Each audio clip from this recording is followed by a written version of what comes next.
Yang pertama jenengan harus matur nuwun sama Dr. Bunyai Aina. Berkatnya beliau punya watak memaksakan itu akhirnya. Terus kalau cerita sedikit mau tentang beliau cerita wudhu. Wudhu itu begini. Nanti di akhirat itu malaikat itu tidak secanggih Allah. Malaikat itu ora pinter-pinter banget loh. Tentu pinter Allah Subhanahu wa ta'ala. Sehingga nanti itu kata Nabi, sabda Nabi itu kalau orang wudhunya sempurna, basuh wajah sempurna, tangan, kepala sempurna, itu nanti sinarnya itu terang benderang. Sehingga identifikasi kalau ini ashabil yamin, kanan ya kanan, kalau kiri ya kiri. Jadi yang gelap gulita itu kiri, yang terang benderang itu kanan. Kalau wudhu jenengan nggak bener itu jenisnya yang kelap-kelip. Nah ini bisa kegaruk kemana-mana karena mau dikanankan sinarnya nggak cukup, mau dikirikan nyatanya ada sinar. Yaitu terus kata Allah ini yang jenis ini menjadi ashabul araf karena pas digaruk sama malaikat identitasnya tidak jelas. Maka kata Nabi, inna ummati yut'auna yaumal qiyamati hurran muhajjalin. Umatku nanti dipanggil Allah itu dalam keadaan wajahnya bersinar, tangan kakinya bersinar. Terus Nabi ngendikan min asaril wudu, semua itu efek dari wudu. Kalau wudunya sempurna, sinarnya itu sempurna. Nah, maka tadi Neng Aina cerita panjang lebar tentang wudu. Jadi begini ya, wudu itu meskipun sah dalam madzhab Syafi'i ya. Dalam madzhab Syafi'i itu kalau ngusap kepala itu sedikit pun itu sah. Tapi kalau dalam madzhab Hanafi itu minimal itu sak bon-bonan, seperempat caranya. Ini itu apa kalau orang Jawa? Bon-bonan. Tapi yang musalsal, tapi bukan syarat sah ya, ini ideal ya. Yang musalsal sampai Rasulullah itu terutama bagi cowok kayak Gus Sofa ini begini. Nabi memasukkan coba pegang ini. Ini enggak ini dipegangin mic-nya. Ya Nabi memasukkan ini dua jempol ke sini, terus ini ditemukan di sini, terus begini. Musalsal ya. Ini begini, terus ini ditempokkan gini, terus begini sampai sebelah. Sehingga semua kepala kita ini kena asaril wudu, kena wudu. Karena diantara identifikasi orang baik, ya itu ada istilah yauma taral mu'minina wal mu'minati yas'a nuruhum baina aydihim wa bi aymanihim. Nanti di akhirat itu para malaikat itu melihat ini wajahnya bersinar apa enggak. Sekali bersinar langsung dikategorikan partai kanan. Kalau yang tidak bersinar partai apa? Kiri. Berarti partai terlarang. Terus kemudian disekat. Faduriba bainahum bisuril lahu bab, disekat. Nah sekat ini nanti yang menjadi pagar Iqbal ya, menjadi apa? Pagar. Yang temangsang karena kelip-kelip itu disebut ashabil a'raf. Ashabil a'raf itu orang kalau dimasukkan surga kuotanya nggak cukup, dimasukkan neraka pernah ke majelisnya Ning Aina kan nggak pantas. Kalau diumumkan gini kan nggak pas. Para ibu-ibu yang ikut ngaji Ning Aina di Arisalah silahkan masuk neraka kan nggak pas ya. Makanya penting bikin paradok itu penting supaya kita tidak sah masuk apa? Neraka. Makanya ada pengarang Burdah itu terkenal sekali. Pernah dengar tuh kitab apa? Burdah. Itu yang ngarang namanya Muhammad bin Said Al-Busiri. Namanya itu Muhammad. Bener-bener Muhammad namanya. Beliau dalam doanya itu lucu, ya Allah, nama saya ini Muhammad. Sehingga kalau nanti engkau manggil, wahai Muhammad masuklah ke neraka, itu paradok. Engkau adalah zat yang nggak pantas bersikap apa? Paradok. Wahai Muhammad masuklah ke, itu paradok apa pas? Paradok. Makanya terus disunatkan punya nama yang baik supaya nanti misalnya, nah sehingga kalau nama kita kadung misalnya nama biasa atau nama Jawa nggak apa-apa. Tapi nanti punya nama baru ikut majelis apa? Taklim atau majelis ar-risalah. Jadi wudhu itu penting sekali. Karena itu identifikasi. Jadi di surga neraka itu definisinya Allah itu yaumatab yaddu wujuh, di hari ada wajah-wajah bersinar, watas waddu wujuh, ada wajah-wajah yang gelap.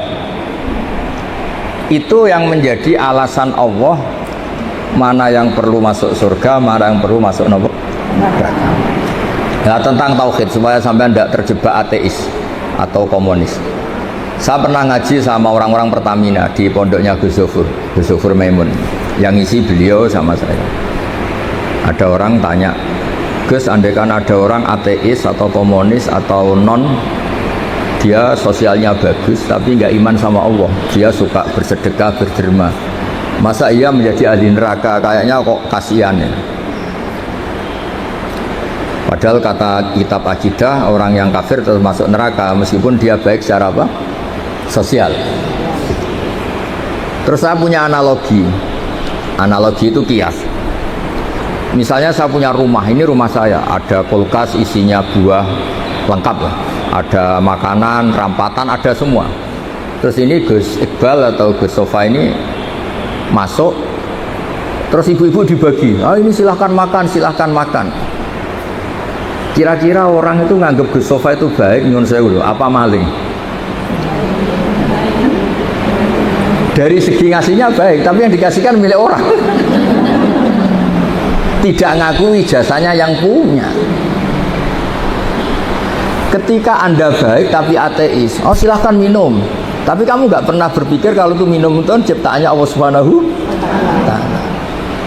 Silakan tempat rumahku, memangnya bunyi gaya nembaye kan gayaannya Allah Subhanahu. Masuk toh? Artinya betapa fatalnya orang yang tidak ngakui Allah Subhanahu wa Ta'ala. Ketika orang nggak ngakui eksistensi Allah, ternyata apa? Dia ngamal atau berderma dengan sesuatu yang tidak miliknya, tapi merasa miliknya. Itu buruk apa baik? Buruk. Nah, itu kenapa orang-orang yang tidak ngakui eksistensi Allah, apapun baiknya tetap kena sanksi. Itu ibarat Gus Sofa atau Gus Iqbal ini masuk rumah saya, isi kulkas disodakohkan, isi uang disodakohkan. Dari segi sodakohnya baik, tapi ditangkap tuh sama Bu Pulwan itu dianggap pidana ya. Itu kira-kira diapresiasi apa ditangkap? Ditangkap apa diapresiasi? Ditangkap. Ibu-ibu kalau numpang suami sedekah sama tetangga agak pamit suami, diapresiasi apa dimarahi? Nah, itu pentingnya iman sama Allah Subhanahu. Kalau kita iman kan kita ngasih tetangga tidak sok berjasa karena kita yakin uang ini milik Allah Subhanahu. Makanya saya termasuk kiai baik gitu. Kata orang banyak saya ini kan termasuk kiai pinter. Tapi kenapa saya tetap tawaduk? Karena saya tahu ilmu saya itu milik Allah Subhanahu. Sehingga saya tidak perlu nuntut dengan hormat saya, ngesot, nggak perlu. Ya sudah begini sudah bagus. Jadi dulu itu sahabat ditanya, ini cerita nyata. Ibu-ibu mulai dulu kan tukang demo. Ya nggak pernah bener lah mulai dulu memang sudah gitu. Tapi tetap masuk surga karena nanti malaikatnya bisa didemo kalau nggak masuk surga. Ibu itu ngaji sama Nabi. Itu ada yang jilbabnya miring, ada yang nggak pas. Mungkin sebagian ada yang, pokoknya ada yang nggak pas. Mungkin nyun sewu ada yang sebagian, pokoknya nggak pas. Ya pas ngaji sama Rasulullah. Ya Nabi betul, Nabi Sayyidul Awalin wal Akhirin. Bareng Umar datang ke majelis, semuanya ibtadarnal hijab, semuanya menata apa? Hijabnya rapi gitu. Aku yakin ini adegan tidak ada nih, mungkin nggak setegang ini. Misalnya sama saya saja, mungkin ibu-ibu rileks. Ini ngaji sama orang baik, jadi rileks. Ketika Umar datang itu langsung ibtad, semuanya nata apa? Jilbabnya. Umar malah tersinggung. Dasar perempuan-perempuan jelek, nggak punya akhlak sama Rasulullah. Sama Rasulullah pakai jilbab nggak bener, tapi sama saya malah bener. Jawabnya ibu-ibu, karena Rasulullah itu baik. Karena Rasulullah itu wa anta afaddu wa aghlat. Afaddu itu Anda itu orang yang sadis. Bisanya nyalahkan, biasanya marah. Kamu bisa tahu kan yang mirip Rasulullah itu siapa? Yang mirip Umar itu siapa? Jadi intinya itu Rasulullah itu ya punya majelis untuk perempuan. Bahkan itu punya akibat dan Nabi tetap melanjutkan.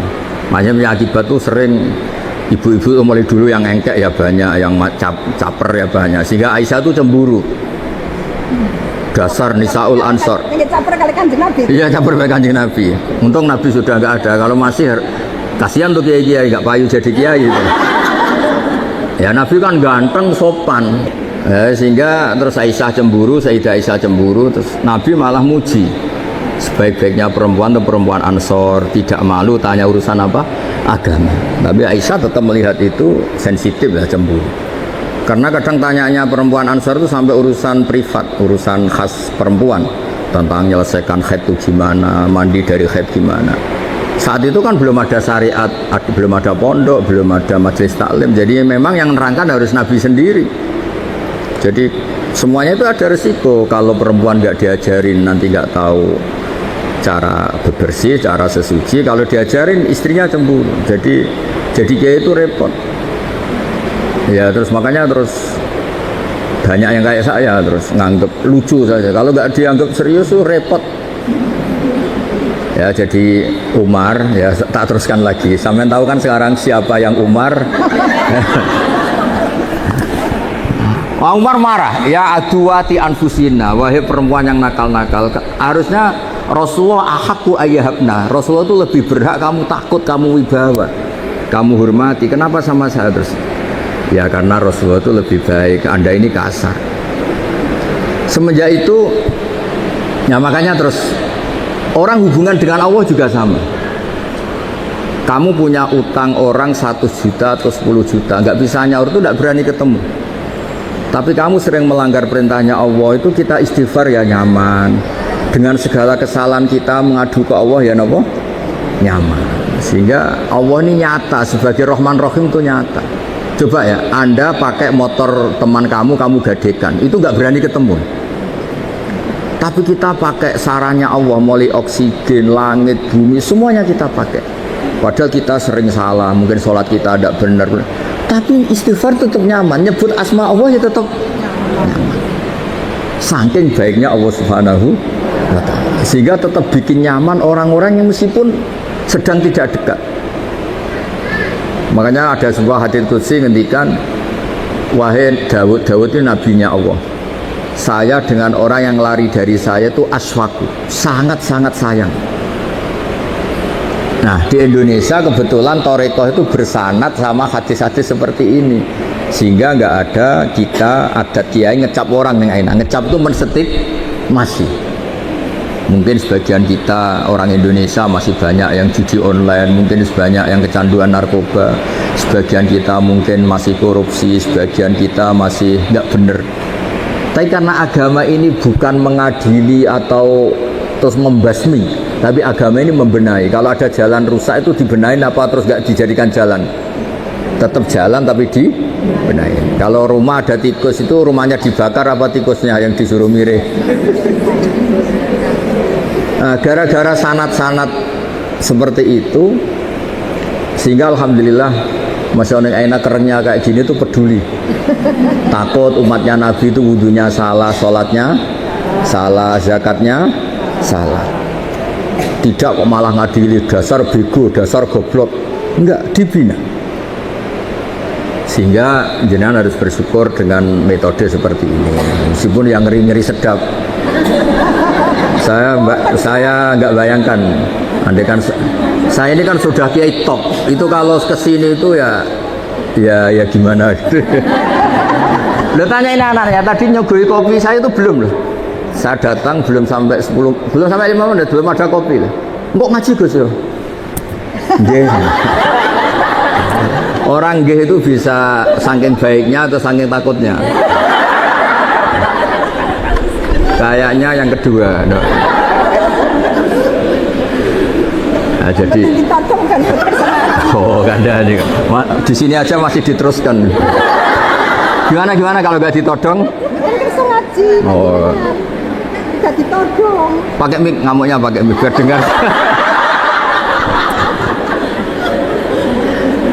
Saya itu dekat sekali sama Mbak Ma'ruf, suaminya Ning Aina itu beda betul. Mbak Ma'ruf itu anteng ngaji. Kalau sama saya itu diskusi apa? Ikhya. Lu tanya ini anak-anaknya. Diskusi kitab Ikhya itu. Kalau sama-sama neng Aina diajari tukaran. Gus harus ada RMI perempuan. Tadi saya ketemu ketua RMI. Oh gugat terus. Dan saya senang. Memang perempuan itu baiknya gugat. Ini ada cerita. Ini cerita sanad mutasil ya. Saya berkali-kali cerita. Belum ada hukum Allah dirubah kecuali karena pemberontakan kaum perempuan. Jadi di juz 28 itu ada surat namanya surat Mujadilah. Ada yang baca surat Mujadalah. Jadi ada perempuan cantik namanya itu Khawlah. Orang Arab itu kan hiper karena makannya daging tidak ote-ote jadi hiper. Kalau Kiai Jawa itu kan makannya ote-ote, tempe, terus utang jatuh tempo. Jadi sudah error lah sudah. Masalah syahwatnya itu sudah error. Sudah tempe, terong, utangnya jatuh apa? Tempo. Kalau orang Arab itu kan makannya daging, orangnya punya uang. Ya mungkin karena lama nggak hubungan suami istri, istrinya itu cantik. Ngerti istrinya itu suci, sudah haid suci. Pas masih sholat tuh diajak hubungan suami istri kan nggak mau. Setelah wiridan ya nggak mau. Terus dia marah, didihar, belum dicerai. Didihar itu ada satu bahasa yang setingkat talak. Ya semuanya gitulah, ada satu bahasa setingkat talak. Terus dia apa itu merasa gimana kok sampai gini kayak sudah dia agak kecewa dengan perilakunya sendiri. Matur Rasulullah, ya Rasulullah saya ini tadi begini-begini. Nabi menjawab, oh yang kamu katakan itu biman zilati tolak. Yang kamu katakan itu semakna dengan tolak. Berarti istri kamu tidak halal bagi kamu.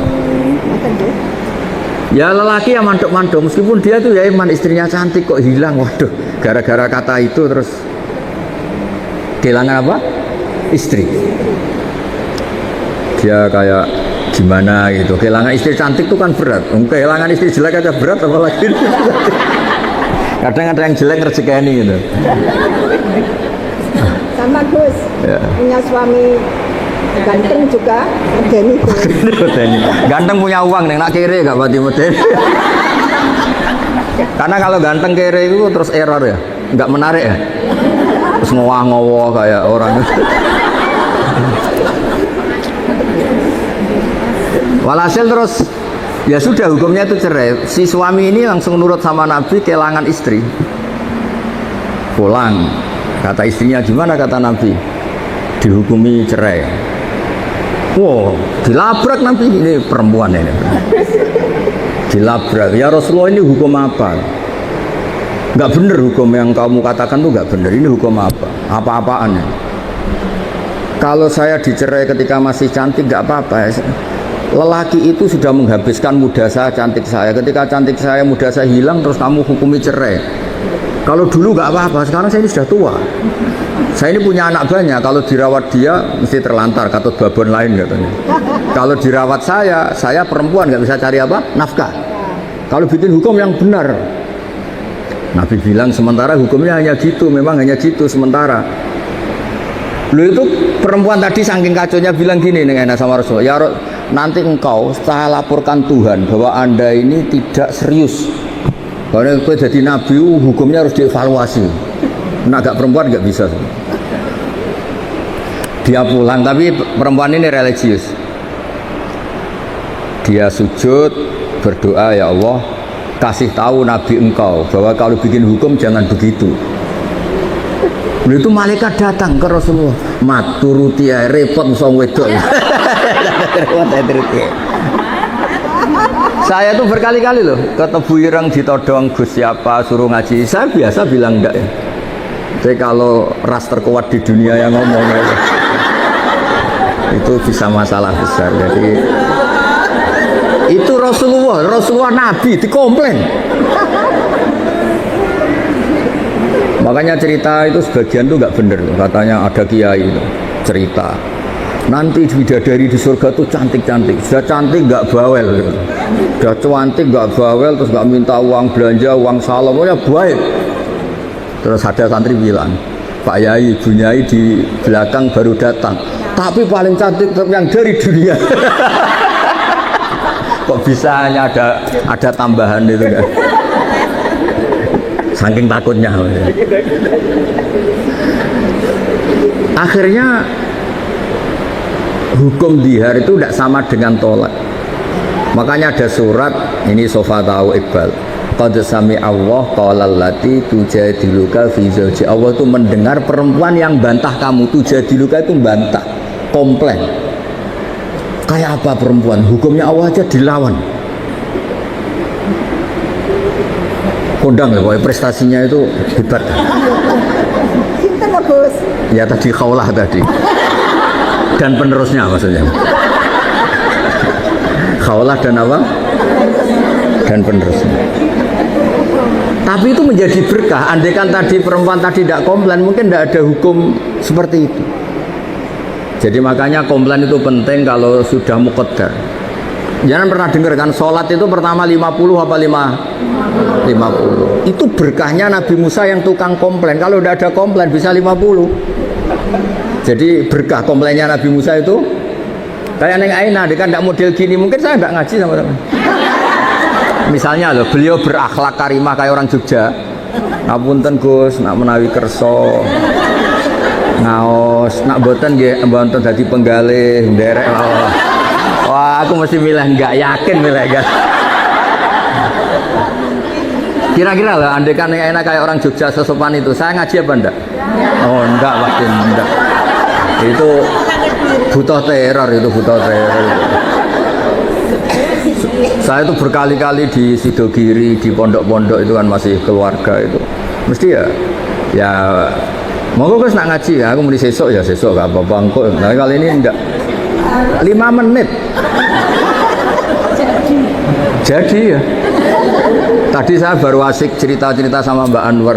Beliau delok jam, wis wayahe ngaji. Wah. Jadi sowan Mbak Anwar ya dijami. Mbak Anwar loh, abahnya sendiri. Di tengah-tengah asik cerita ya hebat-hebat, Masya Allah. Semoga nanti Mungkar Nakir juga takut tanya. Terus repot musoning Aina, wis kono ning sekarang.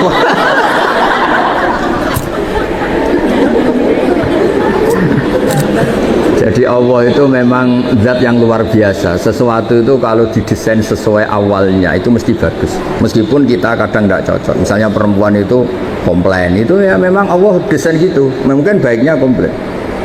Saya itu sering dilapori santri-santri yang awal nikah. Gus, istri saya itu sering minta uang saya, padahal saya ini orang miskin, gimana ini?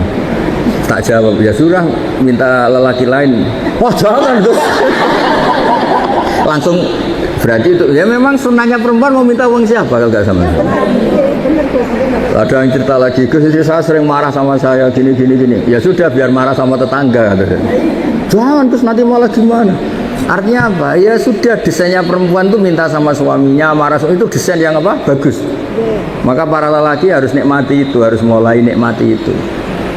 Nikmati radio bobrok ini. Sudah harus. Karena kalau nggak dinikmati ya bisa stroke gitu. Ya karena Nabi itu orang paling pinter di dunia itu kan Nabi Muhammad. Itu nggak ada rumusnya ngadepi perempuan. Nabi pernah ngendikan, ini terakhir ya. Nanti ada tanya siapa, tak turuti semua.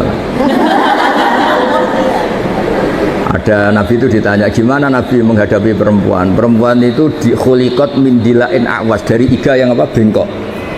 Kalau kamu paksakan lurus maka patah. Kalau kamu biarkan tetap apa? Bengkok. Nabi saja tidak punya rumus, apalagi kita. Sahabat ditanya, terus piye? Ya tidak piye-piye, sudah gitu itu sudah. Diluruskan apa? Patah, dibiarkan bengkok. Terus ya sudah begini. Kayaknya orang paling cerdas di dunia tidak punya rumus kalau tentang apa? Perempuan ya. Berarti hebat dia perempuan itu. Hebat. Ya saya itu berharap begini itu nanti kalau sudah ketemu Allah nanti di akhirat itu wis cobamu wis kenal ning Aina wis coba.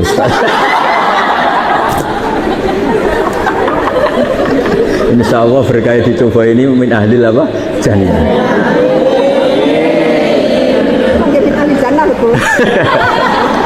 Saya nggak bisa bayangkan pengujinya disertasi beliau dok, pengujinya itu nggak bisa bayangkan. Takutnya kayak apa? Berani nih nanya-nanya itu. Jadinya pinter jenengan. Oh ada nih. Oh, akhirnya lulus ya? Lulus diprotes mungkin. Ya, monggo ada pertanyaan 3 saja. Wah ini niati silaturahim, nggih, hormat. Nggih, nggih. Ayo urusi, Iqbal, urusi.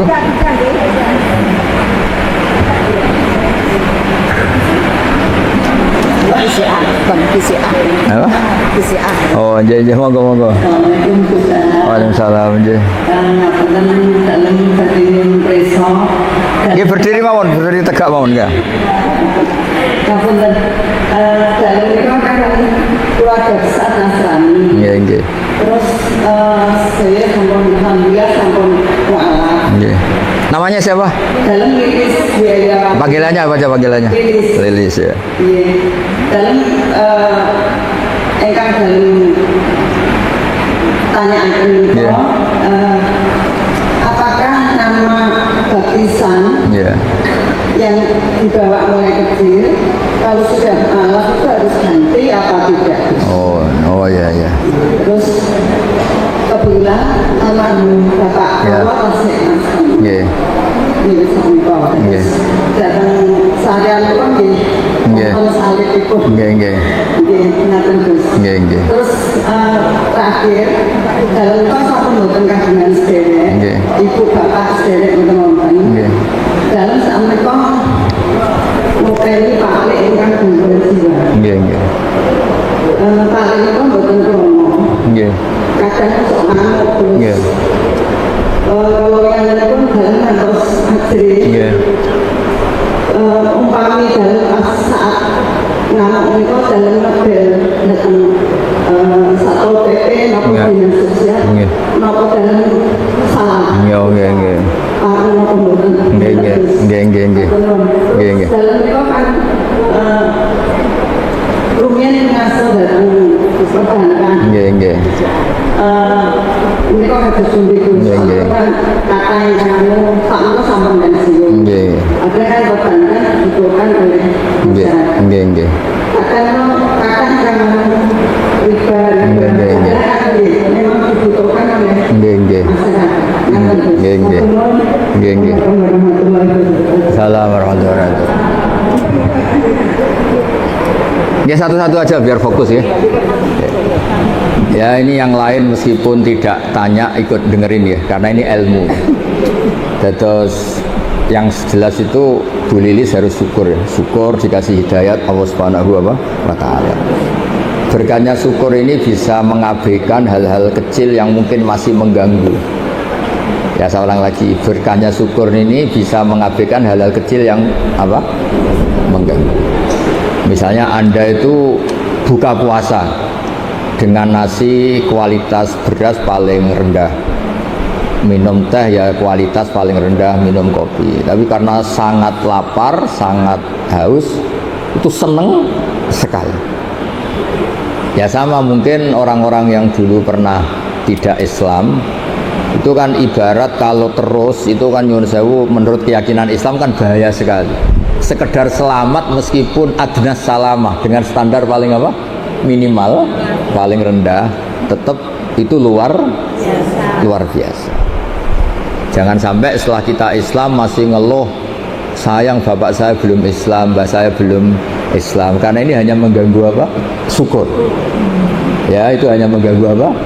Itu kan ibarat kita buka puasa, sayang nasinya hanya nasi kelas rendah, sayang hanya pakai tempe tidak daging. Kalau gitu kan mengganggu apa?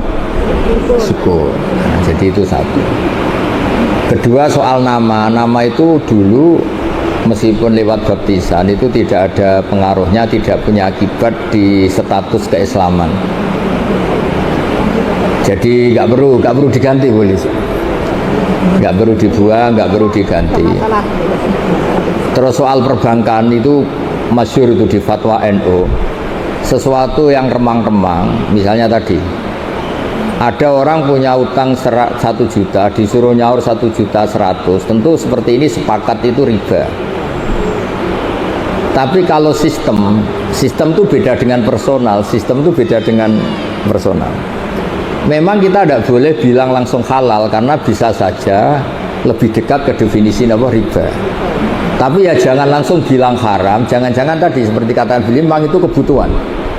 Kebutuhan gini, sekarang investor itu bisa nggak utang tanggane 1 miliar untuk investasi? Tidak bisa kan, yang menyediakan itu kan pasti utang tonggo kan paling weteng lorong untuk obat utang modal itu kan.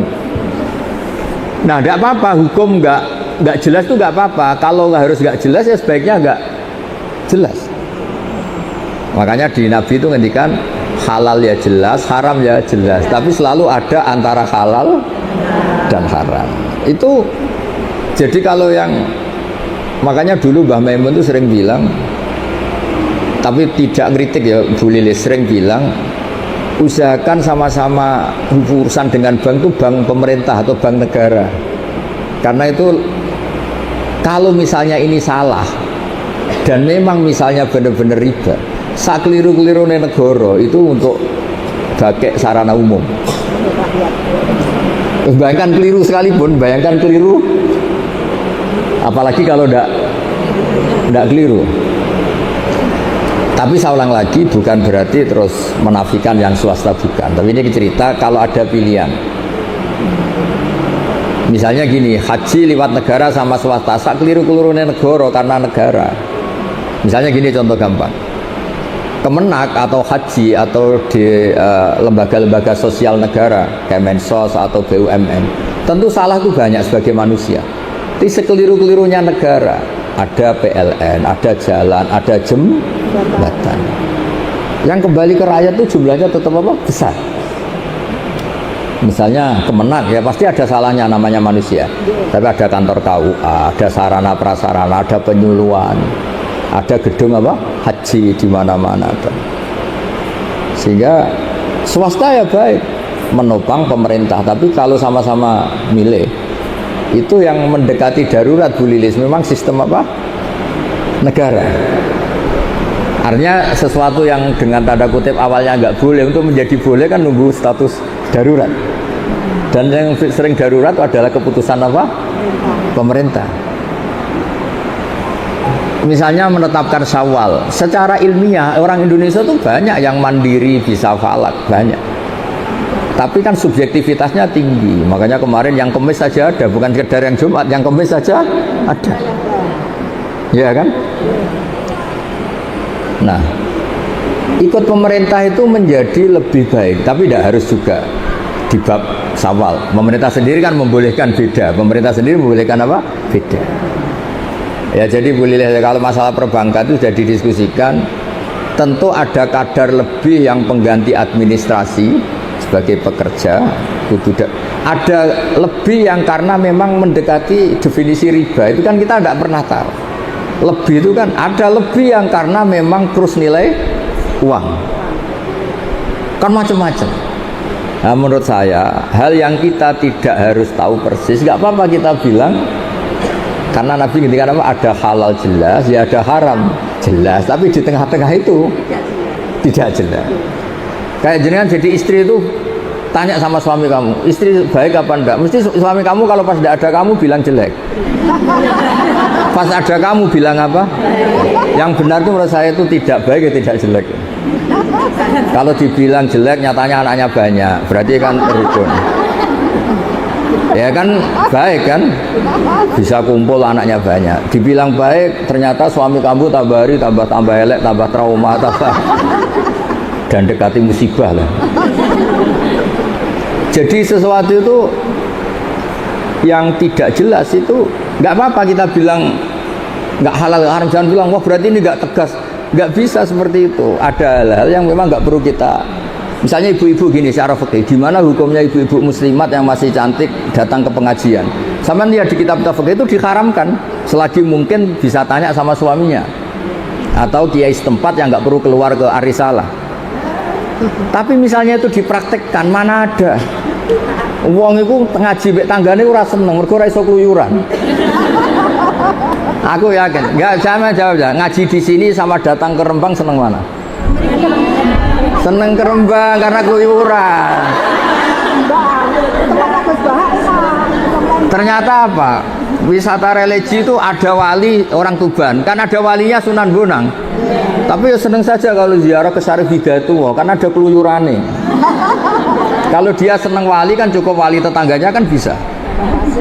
Tapi kurang asik. Tapi yang Cirebon nanti ke Tuban. Jadi untuk bertanya hal-hal kecil sebenarnya bisa, kiai tonggone sampean itu bisa. Tapi kan nggak keren orang yang pondok internasional Ar-Risalah. Jadi ya itu manusia, apa itu nama? Penjelasannya itu baik apa enggak? Ya sudah, enggak usah dijelaskan. Nggih ngoten Bu Lilis nggih. Ya semoga.